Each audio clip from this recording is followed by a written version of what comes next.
Hello, my friends. Today I wanted to talk about all the books my 7th grader read this year for school. So if you've missed my previous two videos ago, I talked about kind of an overview of our very literature-based approach for the year. And my last video was all the books my 10th grader read. And yeah, now we're going to get into the 7th grader. So once again, we did a very literature-based approach. He doesn't enjoy reading as much. I tried to force him to read some books physically, but also let him do his favorite, which is read some books on audio. And whenever possible, actually, he would read them as Kindle books because he prefers to use the dyslexic font.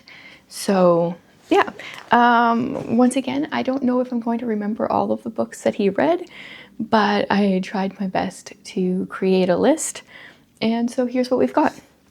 So he started out reading a Christian nonfiction, and then I totally forgot to continue that.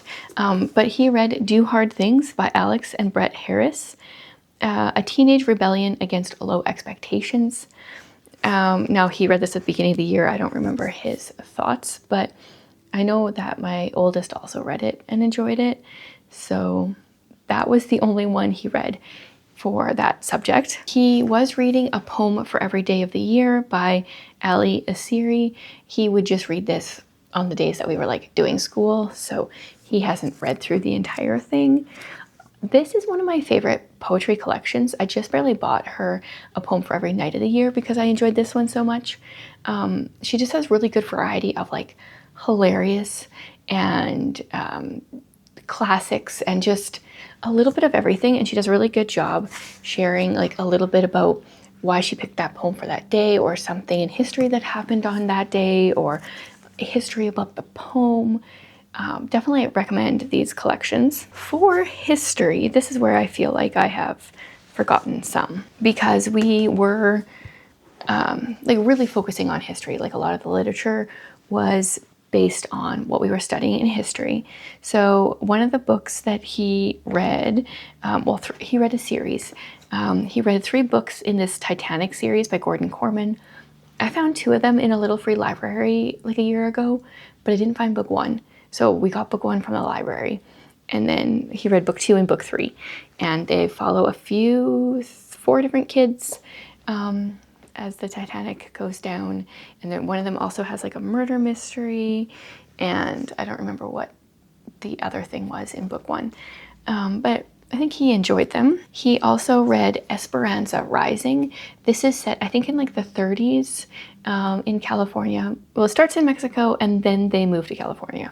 It's been a long time since I read this one. He read Rescue by Jennifer A. Nielsen. She has quite a few books that he could have read. I think that was just the one that was available on audio. So that was World War II.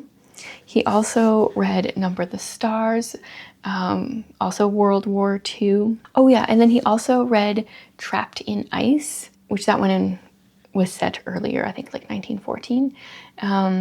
Those are the ones that he read for history. He read quite a few classics, but also started some and did not finish them. And I have no problem with my kids quitting books if they can explain to me why they don't want to read it. I want them to enjoy what they're reading and enjoy literature. And even myself, as someone that reads a ton, sometimes that means quitting a book. So if they can explain why, I have no problem. There was multiple times where each of them told me they weren't enjoying a book, but they wanted to push on, which is also great. So he started reading The Lost Prince by Frances Hodgson Burnett. And honestly, he was probably I feel 10 pages in, or maybe even just read the back. And he told me the entire plot of the book. He still wanted to try to read it. And he started to read it, and it was just way too predictable for him. So he started it, but didn't finish it. And this next one, I thought maybe he would like this book. I don't, even though it's such a well-loved classic. The Wind in the Willows, it's so absurd. And I thought that would be totally up his alley. It's not generally up mine usually, but I was very surprised that he did not enjoy it. So this is another one that he started but didn't finish. These other ones he did finish. So he read The Wizard of Oz. I think we did it in our homeschool together, but like many years ago. So this was really his first time reading it that he remembers. And then I have a bunch of these classic starts books. So they're abridged stories. He read The Swiss Family Robinson, which, yeah, I feel like this book, everything kind of happens perfectly anyway, so an abridged version isn't bad. And then I gave him the option of Little Women or Anne of Green Gables, and I told him eventually I want him to read both of them, but because they are a little bit more of like girly books, I'm okay if he just reads the abridged versions and doesn't ever go on to read the full versions, although I would love it if he did.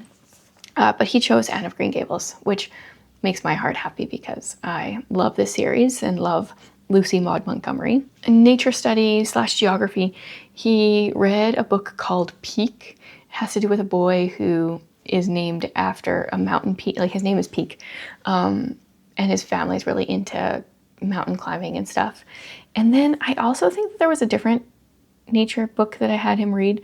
I think he started the second book in the Hatchet series, and no one in my family enjoyed Hatchet, but I thought maybe book 2 would be better. Yeah, he didn't enjoy it.